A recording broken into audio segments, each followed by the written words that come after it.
मित्रांनो, आपण सगळे लहानपणापासून ऐकत आलो आहोत की हिंदू धर्मात 33 कोटी देव आहेत. पण खरंच इतके देव आहेत का, की हा एक गैरसमज आहे? आज आपण वेदांमध्ये याचा खरा अर्थ काय आहे ते जाणून घेऊया. तुम्ही म्हणाल की वेदामध्येच का? तर 33 कोटी हा शब्द वेदांमधूनच आला आहे. संस्कृतमध्ये कोटी या शब्दाचे 2 अर्थ होतात. एक वर्ग किंवा प्रकार, दुसरा म्हणजे दशलक्ष. वेदांमध्ये जेव्हा 33 कोटी देवांच्या बद्दल सांगितलं गेलं त्याचा अर्थ होता की 33 प्रकारचे देव. पण पुढे काही लोकांनी कोटी म्हणजे दशलक्ष असा अर्थ घेतला आणि 33 कोटी देव आहेत ही समजूत सर्वत्र पसरली.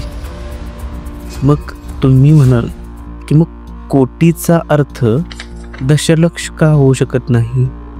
तर त्याचं उत्तर असं आहे की वेदांमध्ये 33 देवांचे वर्णन केले आहे.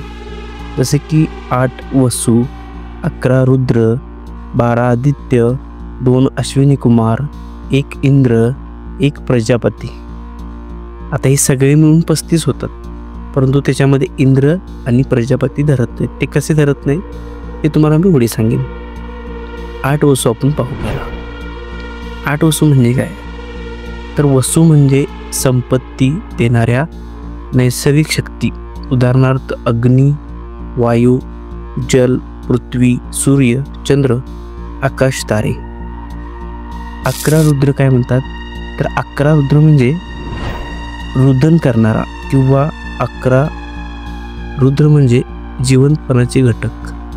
यामध्ये 10 प्राणशक्ती आहेत. उदाहरणार्थ प्राण, अपान, व्यान, समान, उदान, नाग, कूर्म, कुटकल, देवदत्त, धनंजय आणि 1 आत्मा असे 11 रुद्र मानले गेले.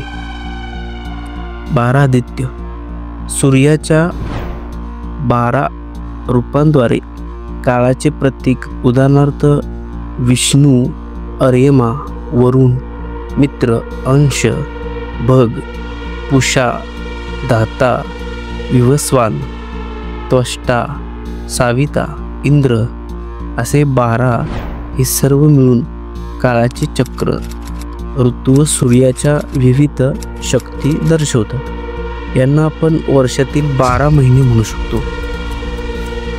2 अश्विनी कुमार म्हणजे 2 जुळी भाऊ, नासत्य व दस्त्र हे आरोग्य व औषधांचे देव आहेत. परंतु जे उपनिषद आहेत, उदाहरणार्थ बृहदारण्यक उपनिषद यानुसार 1 इंद्र म्हणजे देवांचा राजा, वज्रधारी, विजेचे व पावसाचे नियंत्रण करणारा, शक्तिसाहक आणि नेतृत्वाचे प्रतीक. 1 प्रजापती म्हणजे ब्रह्मा, सृष्टीचा अधिपती, सृष्टीचा निर्माता व पालनकर्ता होय. हे दोन्ही देव 2 अश्विनी कुमार यांच्या ठिकाणी धरले जातात. म्हणजे कशामध्ये? तर बृहदारण्यक उपनिषदमध्ये. आणि जरी 33 कोटीमध्ये धरलेच नाहीत तरी त्यांचा उल्लेख हा सर्व देवतांमध्ये होतोच. आणि अशा प्रकारे हे सर्व मिळून एकूण 33 देव होतात, म्हणजे 33 प्रकारचे देव होतात. वेदांनी असे वेगवेगळे देव सांगून प्रत्यक्षात सांगितलं की निसर्गावर अवलंबून राहा, त्याचा सन्मान करा. आरोग्य, प्राण, सूर्य, काळ हे सगळं दैवी आहे. ऋग्वेद सांगतो, एक सत विप्रा बहुधा वदंती, म्हणजे सत्य एकच आहे, पण ज्ञानी लोक त्याला अनेक नावांनी ओळखतात. म्हणूनच खरे तर आपल्या धर्मात 33 कोटी देव नाही, तर 33 प्रमुख देवशक्ती आहेत. आणि त्या सगळ्या एका परमेश्वराच्या विविध रूपातून प्रकट झालेल्या आहेत.